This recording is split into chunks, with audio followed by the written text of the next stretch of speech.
저희가 뽑은 7인데요. 유령 세종청사의 비밀. 제목은 좀 거창합니다. 세종시 이전 대상이 아닌데도 예산 171억 원을 들여서 세종시의 신청사를 짓고 그리고 소속 공무원 50명 가까운 사람들이 공무원 특별공급 아파트까지 받은 것으로 나타나서 논란이 커지고 있습니다. 바로 관세청 산하 관세평가 분류원인데요. 이 특별공급 논란은 사실 노영욱 국토부 장관 청문회 때도 불거졌었습니다. 거의 2배 되는 80% 시세 차익을 남긴 거 아닙니까? 거기다가 거주를 유도하기 위해서 지방자치단체인 세종시에서 취득세도 면제해줘. 지방세 다 면제해주고 그러는데 취득세 1,128만 원 면제받고 지방세 112만 원 면제받고 거기에다가 주소도 한 번도 지방으로 옮기지 않았는데도 불구하고 2년간 거주 이전 이주 지원비도 받았어요. 매달 20만 원씩 2년간 480만 원 받았어요. 이 말이 됩니까? 이런 게 바로 투기예요, 투기. 개투기예요. 참 무섭다는 말씀 제가 조금 전에 얘기 들어. 일단 좀 간명하게 보면 여기 잘 써 있네요. 세종시 이전 대상이 아니었네? 라고 하면서 일단 지나간 일이 됐고 아파트는 특별 특공을 받아서 당첨이 되고 조금 더 구체적으로 장혜식 평론가님 설명을 좀 해주세요. 그러니까 이제 관세청 산하에 관평원이라는 기구가 있는 곳인데 그곳에서 세종시로 이전을 하겠다고 청사를 지은 겁니다. 근데 171억이 들었어요. 근데 알고 보니까 청사 다 짓고 보니까 관평원은 세종시 이주 대상이 아니라서 행안부에서 이주 못해준다, 허가 못해준다 이렇게 결론을 지어서 지금 저 170억짜리 건물이 유령 건물로 텅텅 비어 있습니다. 근데 그 와중에 이 관평원 소속 직원들, 소속 공무원들은 우리 이제 세종시 이주 가니까 공무원들에게 주어지는 특별 공급 분양을 받아서요. 소위 말하는 로또 분양에 당첨이 된 거죠. 노영욱 국토부 장관과 마찬가지로 지금 시세보다 엄청나게 낮은 가격에 특공을 받을 수 있었던 겁니다. 시세 차익이 수억, 많게는 10억대 이상일 거라고 보여지는데 관평원 직원의 60% 이상이 특공 분양을 받았다고 합니다.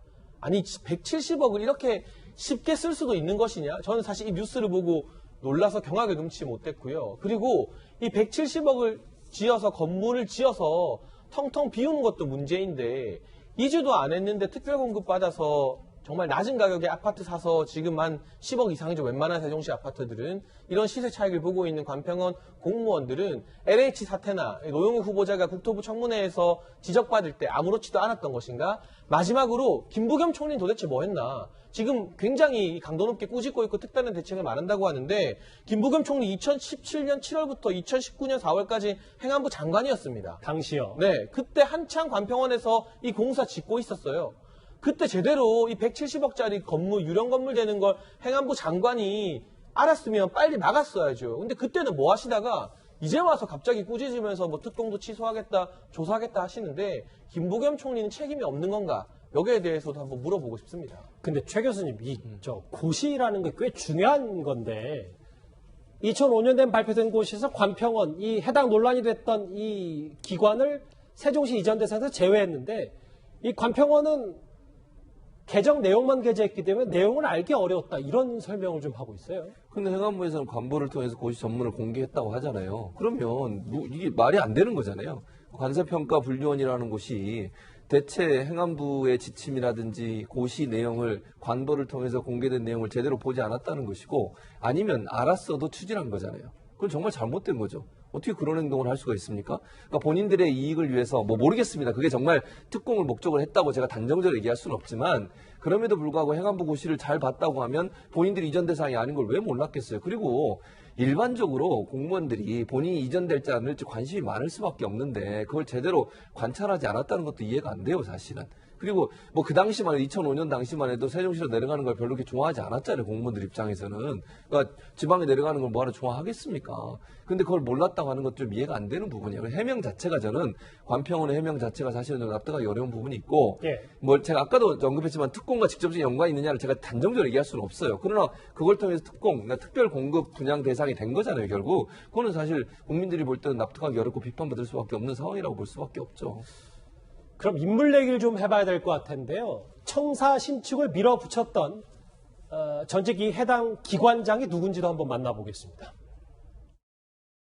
국가기관이 진짜 이 애매한 사람, 완벽하게 문제를 저지른 것도 아니고 완벽하게 속인 것도 아닌 사람들을 세금을 거슬려주고 방송을 해가지고 처벌을 한다. 이건 강도 짓입니다. 우리의 목적은 그게 지키는 게 목적입니다.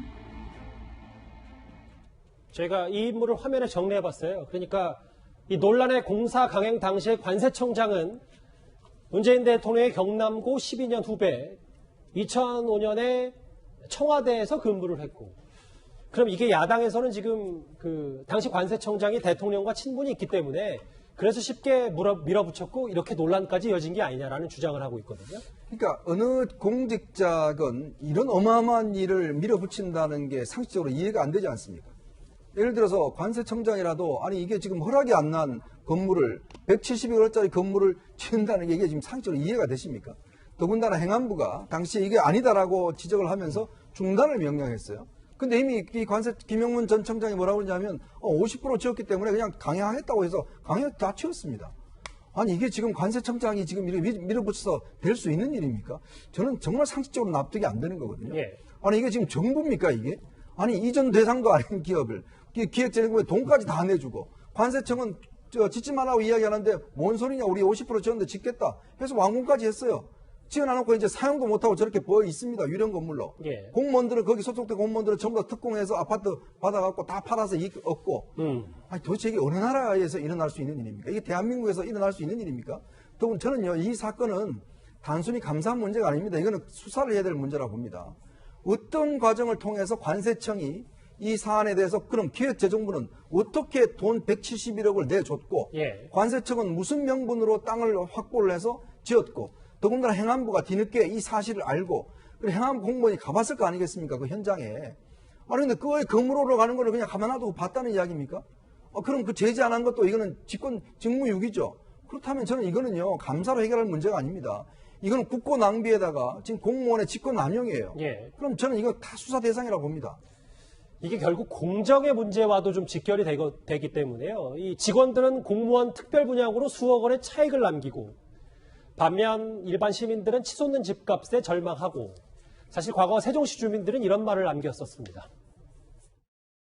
나라에 세금만 많이 내는 거지 뭐 내한테 이득은 하나도 없잖아요. 어차피 또 그거 팔고 다른 데 이사 가도 또 그 가격으로 그것밖에 못 사는데 자본주의의 사회를 더 느끼고 있는 것 같은? 네, 있는 사람들은 더 편하게 사는 것 같고 없는 사람들은 조금 더 힘들어지는 것 같고 그런 것 같아요. 이준석 의원님, 네. 오늘 오후에 김부겸 총리가 이거 특별공급 취소도 검토하겠다 뭐 이런 얘기를 하긴 했는데 그럼 171억 세금 이거 누가 책임집니까? 이거 어떻게 해야 돼요? 전부 다 제대로 감사해가지고 의사결정 단계에서 어떻게 이렇게 다 누락할 수 있는지를 봐야죠. 제가 알기 싫어도요. 제가 올해 민방위 대상자인 거는 어떻게 기똥차게 알려줍니다. 여러 가지 경로를 통해서. 그런데 저 이전 대상인지 아닌지를 뭐 서로 관보에 게재했으니 받니 못 받니 이러고 있는 것 자체가 말이 안 되는 것이고, 자, 기본적으로 세종시 이전을 한다 그러면은 사실 자녀가 있는 공무원들 같은 경우에는 상당히 거부감이 들 수도 있고 그렇기 때문에 일반적인 기관에서는 세종시 이전에 우선 저항하는 경우가 많고요. 네. 우선 관평원 같은 원래 대전이었기 때문에 이게 좀 덜했을 수는 있습니다만은 어쨌든 삶의 터전을 이동하는 문제이기 때문에 살펴봅니다. 첫 번째로. 아, 진짜 가야 되나? 안 가려는 움직임도 있고요. 그런 과정 속에서 어떻게 직원들이 전부 다 이거를 세밀하게 확인하지 못했겠느냐. 그건 아무래도 세종시의 특공에 대한 어떤 이익이 있기 때문에 그런 부분에서 다 같이 함구한 거 아니냐. 이런 의혹을 바로 제기할 수 있거든요. 예. 그렇기 때문에 저는 이 의사결정 관계에 있었던 모든 사람들이 본인이 이걸 몰랐던 이유를 좀 입증해야 될 것 같습니다. 이 사건 좀 파장이 만만치 않을 것 같은데요. 앞으로도 이 관평원의 이 얘기 계속해서 저희가 지켜보도록 하겠습니다. 자, 그러면 지금까지 들어오는 여러분들의 목소리를 만나볼 차례입니다. 첫 번째 댓글부터 살펴볼까요? 유령 세종청사 짓고 로또 아파트 분양. 참 나라가 썩어도 너무 썩었다. 예. 검찰공화국 신봉하는 분 윤석열 전 총장이 민주주의를 말하더니 참 이런 의견을 주셨습니다. 다음 거 볼까요? 존경하는 흑석 김의겸 의원님, 윤석열 전 총장에게 뭐라 꾸짖을 자격이 있나요? 라는 비판을 하셨습니다. 네. 공수처는 검사 수사에 집중하라. 김학의 전 차관 수사검사 룸사롱 접대받은 검사 검찰 비리를 캐야 된다는 말씀을 주셨고요. 마지막 볼까요? 예. 공수처가 좌거우면할 게 뭐가 있나요? 윤대진도 조국도 박상기도 법대로 수사하세요. 오늘 좀 공수처 관련해서 좀 관심들이 많으신 것 같습니다. 오늘도 댓글 5개 감사드리고요. 제가 좀 밝은 소식을 전해드리고 싶은데 마지막 얘기도 좀 충격이 있습니다. 급식 논란 바로 만나보겠습니다.